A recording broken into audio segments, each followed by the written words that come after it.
The jagged peaks of the Rocky Mountains loomed like ancient guardians around Samuel Harlan as he urged his freight wagon through Eagle's Gap that crisp autumn morning in 1882.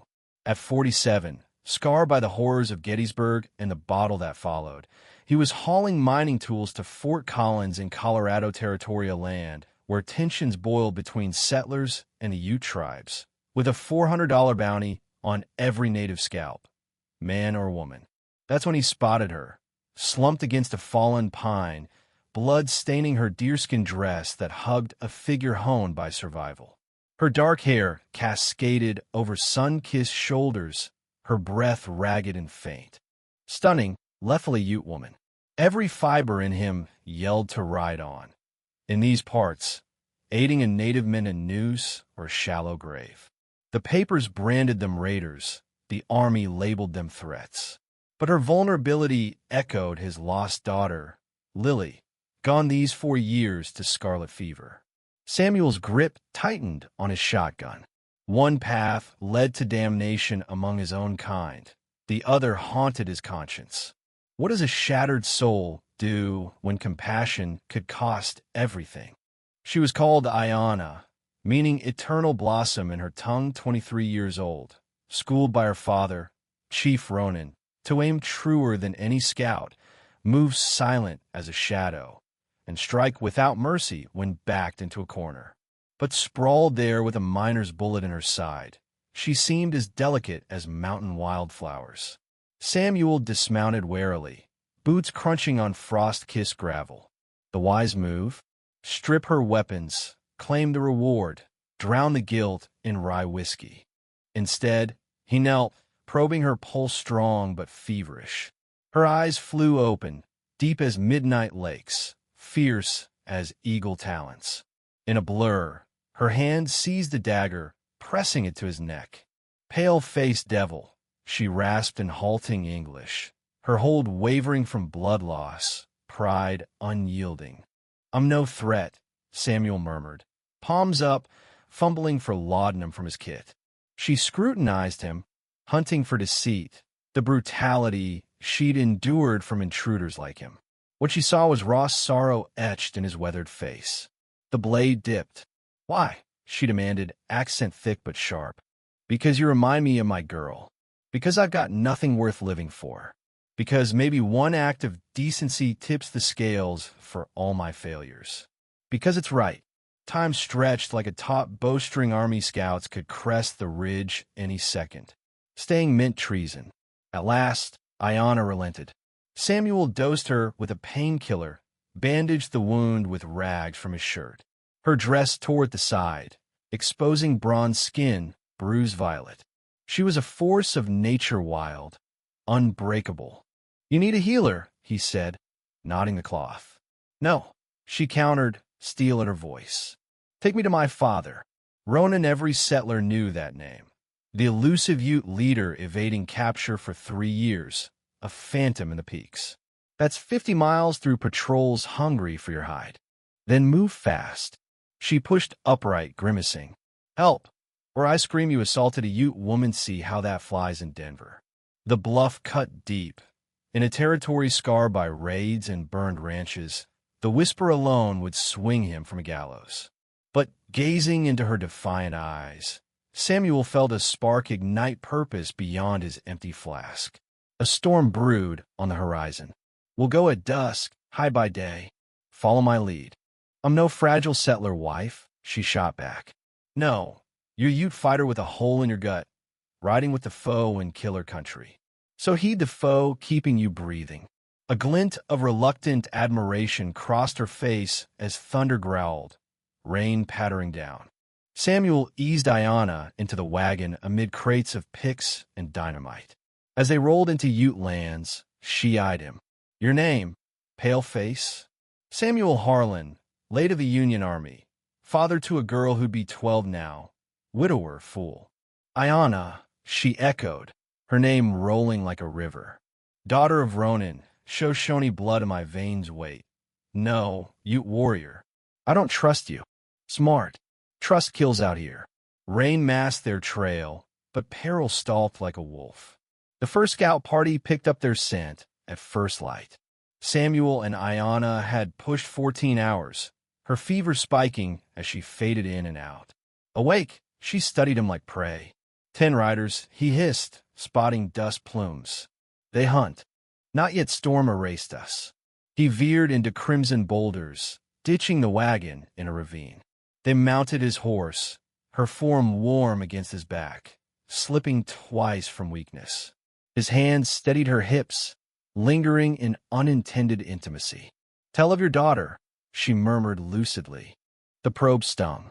"Lily fair like her ma, with my fire. Gone at 9 to fever, buried where I can't face without liquor. Love tales of heroes and quests. You young ones hear of eagle and bear, women who battle storms. Grief bridged their worlds, universal in its ache." That night, fever raged. She thrashed, calling for her mother in Ute. Samuel cradled her under an outcrop, humming a Yankee lullaby from Lily's storms. Her tremors eased, and for the first time since his family's grave, he mattered. Dawn brought the second patrol, snaking below their ledge. Ayanna, alert now, gripped his hand as a corporal barked, fresh Prince hours old. They froze 2 hours post-passage. Sharing scant water, she pressed. "Why this? Tired of the wrong, sighed the bounties on women. Calling you beasts while we claim your mountains, slaughter your kin." Her laugh dripped venom. Fine talk from a blue-coat butcher. Truth lashed him. He'd obeyed orders torching villages, the screams echoing. "Yes, and it chains me to hell. My mother said guilty whites are deadliest twisted by shame. Wise woman, till your kind murdered her." The revelation hung, a powder keg, daughter of the slain, trusting a killer's kin? Yet Ayanna traced his bayonet scar from Shiloh. Here you learned war's hate. Among horrors, good war lovers make rotten partners. Partners. As they pressed toward Ronan's clash, Samuel pondered if kindness warranted death. Gazing at her unbowed spirit, he figured yes. The Ute encampment materialized amid granite spires 9 teepees around a concealed spring, smoke wispy. 13 survivors of Ronan's once proud band. Hazo, Ayanna Whispered Harmonia's warriors materialized, rifles cocked at Samuel. Lean, battle-hardened men, eyes like flint. Ronan, 54, silver-streaked hair, commanded with forged steel Poesia chief, who'd sued for peace before war scorched it away. "Father," Ayanna fell into his embrace. Ronan's gaze pinned Samuel. "You drag a settler to our hearth, daughter. Speak." He mended me, brought me safe, spurned the bounty. A young fighter, scars like war maps, snarled, lies pale faces deceive. "Silence, Kale." Ronan eyed Samuel. "What do you seek?" "Nothing." She needed aid. I gave it. "You know me, Ronan. The Shadow Army chases. $6,000 on my head." "I know. Yet here I stand, outgunned." Ronan paused. An elder woman grumbled in Ute, drawing knots. "She says you reek of spirits and doom whites aid for greed or regret, both poison bonds." "Regret's true," Samuel conceded. "But I'm here." "Why?" "Your daughter has your fire, her mother's strength. Couldn't save my own, but maybe yours. Mercy makes us human. Sick of history's villains." Ayanna flanked her father. "Truth, father. He had chances to sell me Oucho's water, healing shield." "Shield?" Kale mocked. Samuel revealed scout shifts from his runs. Fort Collins blind spots intel, tipping survival. Silence fell. This was a strategy from a foe's mind. "Freely?" Ronan queried. "Yes, your fight's for home, blood." "I get that. Betrayal?" "I've none left." Ronan conferred in Ute, voices clashing like thunder. Ayanna argued fiercely. He silenced them. 22 days to the Canadian border through ranger swarms. "We kin, few fighters. Every edge counts." To Samuel, "Guide us north, earn brotherhood. Betray, I'll carve your eyes for eagles." Fair. Dusk blanketed the camp. Samuel joined the frayed family. Around flames, children plotted escapes, mothers tallied arrows. For the first time since Lily, Dawn held promise. The ranger ambush lurked in thunder past precisely where Samuel deemed safe. 15 men, rifles primed at dawn, poised to massacre Ronan's group. From a crag, Samuel watched doom unfold. He could flee, let fate claim them. But Lily's giggle, Ayana's faith, the kid's future surged. The shot pierced his shoulder as he charged, bellowing Ute warnings that ricocheted off walls. He crumpled behind a log amid gunfire hail. Behind Ronan's roar, hooves, thundering Utes scattered, trap shattered. They'd reach Canada.